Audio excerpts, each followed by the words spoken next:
आज मौजूद हूँ दोआबा के पूर्व विधायक सुरेंद्र सिंह के साथ हैं और ये बता रहे हैं कि दोआबा में बाढ़ का क्या हालचाल है।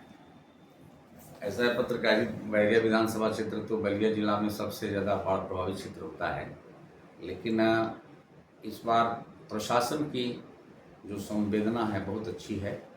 बहुत ही अच्छा प्रशासन जो है, स्थानीय प्रशासन और जिला प्रशासन की सक्रियता के कारण किसी भी जनता को किसी प्रकार की परेशानी महसूस नहीं हुई।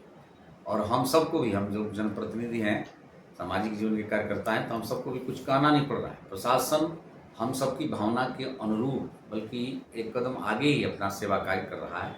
इसलिए मुझे तो खुशी है, मुझे तो व्यक्तिगत रूप से खुशी है कि सरकार जनता के बिल्कुल द्वार पर जाकर के सेवा कर रही है। इससे अच्छी बात क्या हो सकती है। चांदपुर में जो ग्रीनफील्ड एक्सप्रेसवे बन रहा है, पिछले साल तो वो NH 31 था, वो तो टूट गया था। इस साल भी टूटने की संभावना थी चांददियर में। हाँ, चांददियर में देखिए, ग्रीनफील्ड पर भी काम लोग पक्का अच्छा काम कर दिए हैं। उसकी संभावना अब नहीं है। पिछले साल चूँकि पानी टंकी वाला काम चल रहा था, बड़े बड़े पाइप लगा दिए थे लोग, लेकिन जितना चाहिए था सुरक्षात्मक काम संपन्न नहीं हुए थे, इसलिए दिक्कत हुआ। दुबई छपरा, उदई छपरा, रामगढ़, इधर बाढ़ का बहुत ज़्यादा प्रकोप है। बिल्कुल प्रकोप है, लेकिन अभी इधर मतलब बहुत ही परेशान करने वाला बाढ़ नहीं है। अभी यदि और पानी यदि बढ़ेगा, पानी बढ़ने का क्रम यदि जारी रहा, तब दिक्कत आ सकता है। क्या राहत सामग्री पीड़ितों के बीच में पहुंच रही है समय से? ऐसा है कि राहत सामग्री जिलाधिकारी की तत्परता के कारण राहत सामग्री भी पहले माने जो बाद में आता था, राशन मिलता था, वो तुरंत जो है 2 दिन बाद वितरण चालू हो गया है। दुबई छपरा, उदई छपरा, गोपालपुर में लगभग जो है कल पूर्णता की ओर हो जाएगा। ग्राम पंचायत गोपालपुर में पूर्ण रूप से वितरण हो जाएगा। फिर आगे दया छपरा, पांडेपुर में बटेगा। तो सक्रियता है। कोई दिक्कत होगी तो हम लोग, माननीय मुख्यमंत्री जी का शासन है, मुख्यमंत्री योगी आदित्यनाथ का शासन है। पहली बार दिख रहा है उत्तर प्रदेश की धरती पर किसी संत व्यक्तित्व का शासन चल रहा है, और संत जो संवेदनशील होते हैं उसका असर जनता तक दिखने लगा है। विधायक जी, मझौवा में जब से मैं देख रहा हूँ 20 साल हमेशा काम लगा रहता है, कुछ न कुछ होते रहता है। क्या उसका कोई रामगढ़ मझौवा के बीच में हमेशा कुछ न कुछ लगा ही रहता है? देखिए, क्या उसका कुछ अस्थायी उपाय नहीं है? अस्थायी उपाय भी है, अस्थायी उपाय है, लेकिन जो सोच विभाग का होता है या प्रशासन का होता है, उसके अनुसार सरकार ध्यान कराती है। अभी इस बीच में बहुत टेक्निकल जानकारी मुझको नहीं है, लेकिन हर साल सरकार तत्पर रहती है। यदि विभागीय सिंचाई विभाग के अधिकारी समय से काम करा दें तो इसमें निश्चितता होती है। हम तो जब तक विधायक थे तब तक थोड़ा सा तत्पर होकर के 15 जून तक मैं काम पूरा करा लेता था हर हालत में, जितना भी हो सकता था मैं तत्पर स्वयं रहता था। लेकिन थोड़ा शिथिलता सिंचाई विभाग की है, शिथिलता के कारण जो है 15 जून तक काम पूर्ण नहीं हो पाए थे।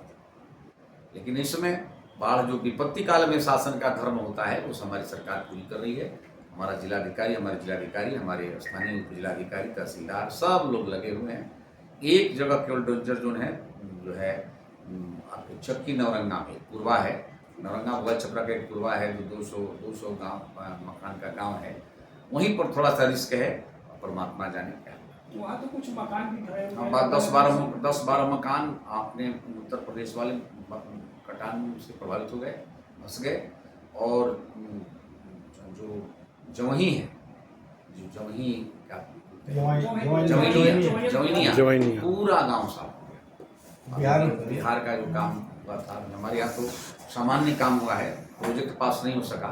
मुझे दुख है कि इस बार हम प्रयास किए, लेकिन वहाँ पर काम करा नहीं पाए।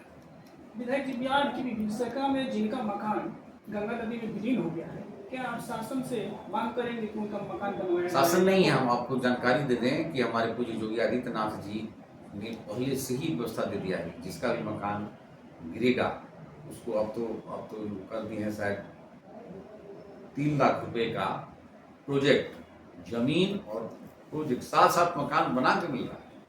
अब केवल जमीन नहीं, जमीन के साथ साथ भवन बना करके गरीबों को उपलब्ध कराया जाता है। योगी आदित्यनाथ जी 78 वर्षों में किसी मुख्यमंत्री ने, हमारे इंक्लूडिंग हमारे भाजपा के भी शासन रहा है, लेकिन वो लोग मुख्यमंत्री भी जो नहीं सोच पाए, योगी आदित्यनाथ जी ने सोचा है। तो 2-3 घटना आपको बता दें। एक्सीडेंट के परिस्थिति में आजकल 4 लाख रुपया है, काफी एक्टिव है। तुरंत जो है 4 लाख रुपए का व्यवस्था सरकार की तरफ से हुई है। यदि कोई पानी में, बाढ़ में डूब गया, तुरंत उसके परिवार को 4 लाख रुपए की व्यवस्था है। कोई सांप को काटने से किसी की मृत्यु हो जाए अभिभावक की, उसको भी जो है, लड़का एडल्ट है तो उसको भी 4 लाख रुपए उसका माता पिता को। वही नहीं, एक्सीडेंट में कोई भी पिता मर गया, अभिभावक मर गया, तो उसके जितने भी आश्रित होंगे उनकी शिक्षा की पूरी व्यवस्था उत्तर प्रदेश सरकार कर रही है। जानकारी बहुत लोगों को नहीं, आप लोग पत्रकार हैं, जानकारी रखना चाहिए। मैं अभी अपने भैया का 2-3 लड़कों का लेकर के सरकारी हॉस्पिटल में, उसमें स्कूल में एडमिशन भी हुआ, और बेसिक शिक्षा अधिकारी गए थे, प्रोबेशन अधिकारी गए थे। 2,500 रुपया पर बच्चे के हिसाब से पेंशन स्वीकृत हो गया। और जब तक वो लोग पढ़ते रहेंगे तब तक ही पैसा मिलता है। ये साधारण सुविधा नहीं है। इस विषय पर किसी का भी दिमाग जाता ही नहीं। तो ये योगी आदित्यनाथ जी की कृपा है, और जरूर ये कहा जा सकता है कि राजा और मुखिया यदि संवेदनशील होगा तो कभी भी समाज के व्यक्तियों को दिक्कत होने वाला नहीं है।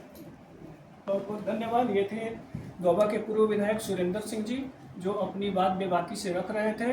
और इनका कहना है कि इधर तो जल जला है, लेकिन असली जलवा तो जोगी जी का ही है, क्योंकि उन्होंने पूरी व्यवस्थाएं समुचित ढंग से कर रखी है। धन्यवाद।